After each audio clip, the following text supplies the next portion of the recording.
눈매 교정 수술은 그렇게 단순한 수술이 아닙니다. 이렇게 특히 짝눈이 있는 경우에 눈 뜨는 힘 자체가 굉장히 차이가 있는 눈을 비슷하게 만드는 것은 상당한 노하우와 실력이 필요한 수술입니다.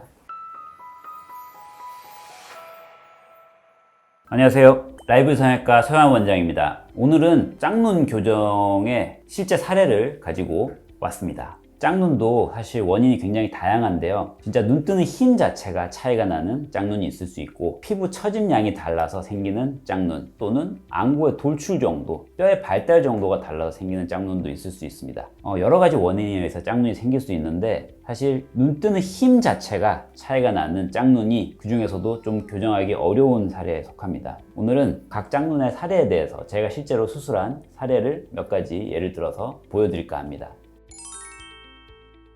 첫 번째 사례를 보겠습니다. 이분은 사실 일반 분들이 그런 것까지 알기는 조금 어려우시겠지만, 정면에서 봤을 때는 여기가 오른쪽이지만 환자한테는 이쪽이 왼쪽인데, 왼쪽 눈이 오른쪽 눈에 비해서 그냥 봐도 눈이 크죠. 그 큰 원인이 사실 여러 가지가 있는데, 이 왼쪽의 골격이 오른쪽에 비해서 다 좀 더 크고 발달되어 있고요. 안구의 돌출 정도, 우리가 사람이 안구가 좀 튀어나온 사람들도 있고 들어간 사람들도 있고, 그런데 한 사람에 있어서도 양쪽의 안구 돌출 정도가 조금 차이가 있으신 분들이 많습니다. 이분은 왼쪽에 안구와 뼈가 다 조금 더 돌출이 돼 있죠. 그러니까 당연히 눈 자체도 좀 더 클 수밖에 없습니다. 실제로 제가 거근 기능이라고 해서 눈 뜨는 근육의 힘을 체크를 해봤는데, 눈 뜨는 근육의 기능은 사실 그렇게 큰 차이가 있지는 않았습니다. 제가 말씀드렸던 요인들, 사실 뼈라든지 안구의 돌출 정도는 수술로 교정할 수 있는 부분은 아니긴 합니다. 다른 얘기긴 하지만 일반적인 미용 성형으로는 잘 하지 않는 수술이긴 하죠. 예를 들어서 이제 갑상선 항진증이 있는 경우에는 안구 돌출 정도가 너무 심해서 그런 경우에는 안구 감압 수술을 하는 경우도 있는데, 아주 예외적인 경우를 제외하고는 눈을 좀 더 예쁘게 만들 목적으로는 눈 주위의 뼈나 안구 구조를 바꾸는 수술은 일반적으로 잘 하지 않습니다. 그렇게 해야 될 케이스도 아니고요.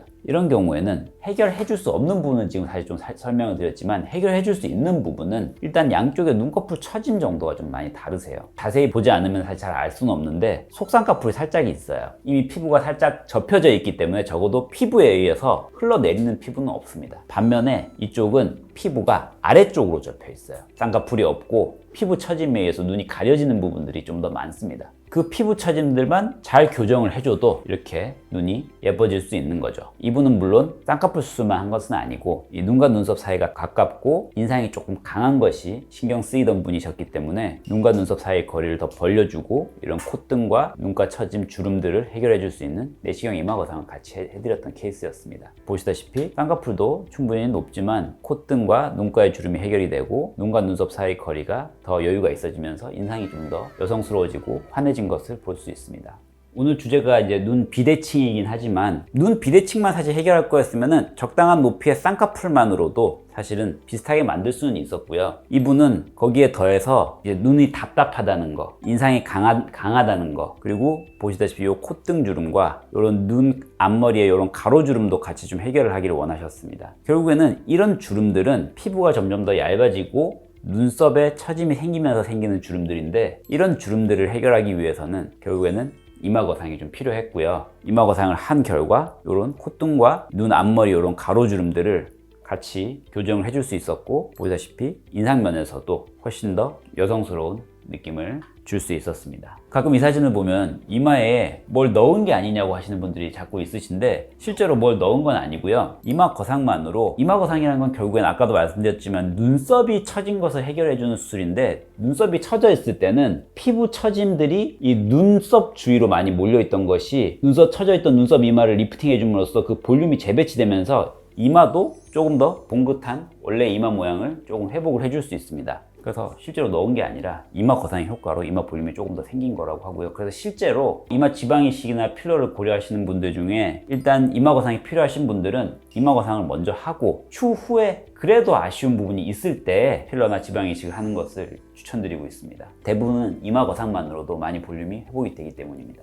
반면에 상안검 거근의 기능에 차이가 있으신 분들도 있습니다. 이런 분들을 보시면은 한눈에 보셔도 이분은 사실 양쪽에 다 쌍꺼풀이 있으시죠. 쌍꺼풀이 있다는 거는 적어도 피부 처짐 때문에 눈이 가려지는 거는 없다는 얘기거든요. 그럼에도 불구하고 이렇게 눈의 크기가 차이가 있으신 분들은 진짜 눈 크기 자체가 다른 겁니다. 이런 분들은 사실 난이도가 상당히 높습니다. 좀 전에 보여드렸던 분처럼 이마 거상이나 일반적인 쌍꺼풀 수술보다는 훨씬 더 난이도가 있고 시간도 많이 걸리는 수술입니다. 제가 예전에도 영상에서 말씀드린 적이 있지만 눈매 교정 수술은 그렇게 단순한 수술이 아닙니다. 이렇게 특히 짝눈이 있는 경우에 눈 뜨는 힘 자체가 굉장히 차이가 눈을 비슷하게 만드는 것은 상당한 노하우와 실력이 필요한 수술입니다.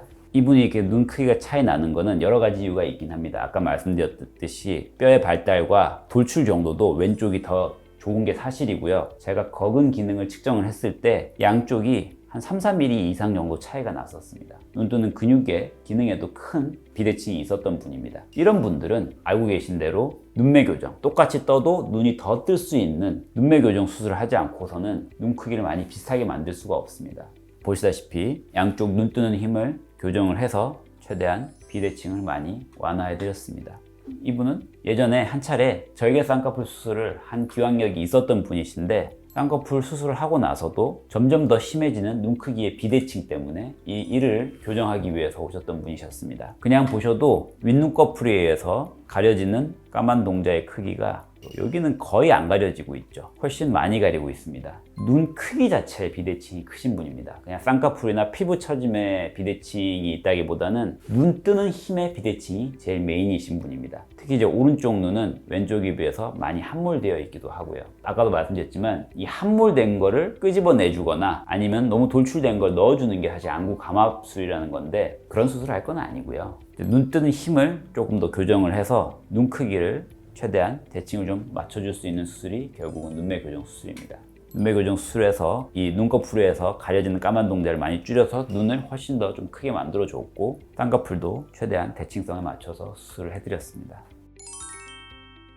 다음 케이스 분이십니다. 이분은 69세 남자분이시고 방금 전 분이랑 비슷한 케이스신데 그 정도가 좀 차이가 더 심하신 분이긴 했습니다. 아까 비슷한 점은 어떤 점이 있냐면 이쪽도 보시면은 왼쪽 눈에 안구의 돌출 정도가 더 있고요. 여기는 조금 더 함몰이 되어 있고 왼쪽에 뼈의 발달 정도도 더 큽니다. 실제로 보시면은 광대의 폭을 보셔도 왼쪽이 뼈가 좀 더 발달된 것을 볼 수 있습니다. 더 중요한 것은 이제 교정 가능한 부분에 의한 비대칭은 눈 뜨는 힘의 차이가 굉장히 크셨습니다. 역시 거근 기능을 체크해 본 결과 양쪽의 차이가 상당히 있었습니다. 윗눈꺼풀에서 가려지는 눈동자를 봐도 오른쪽이 훨씬 더 많이 가려지는 것을 알 수 있습니다. 눈 뜨는 힘과 쌍꺼풀과도 굉장히 밀접한 관련이 있는데 왼쪽은 눈을 비교적 잘 뜨니까 쌍꺼풀도 비교적 어느 정도 라인이 정리가 되어 있는 반면 오른쪽은 눈을 잘 뜨지를 못하니까 여러 겹주름이 지고 있습니다. 우리 설명을 드리자면 쌍꺼풀이라는 것은 적당한 높이의 우리 눈꺼풀 피부에서 피부가 접히는 현상인데 접히는 경계를 기준으로 아래쪽 피부는 잘 올라와야 되고요. 그 위쪽 피부는 잘 내려와야지 피부가 잘 접힐 수가 있습니다. 근데 눈 뜨는 힘이 약하면은 아래쪽 피부가 잘 올라가지 못하겠죠. 그러니까 쌍꺼풀도 제대로 생기기가 어렵습니다. 결국에는 눈매 교정을 통해서 눈 크기도 비슷하게 만들어줄 수 있지만 쌍꺼풀 라인 자체도 같이 정리를 해줄 수 있는 겁니다. 그래서 잘 교정이 됐고 양쪽 눈 크기의 대칭성이 많이 교정된 상태입니다. 이분은 수술하신 지 지금 한 달째 정도 사진이고요. 한 달째에는 눈이 조금은 과교정된 느낌이 있을 수는 있지만 실제로 이 정도 교정을 해놓으면 한 6개월 전후에서 훨씬 더 자연스러운 경과를 볼 수 있습니다.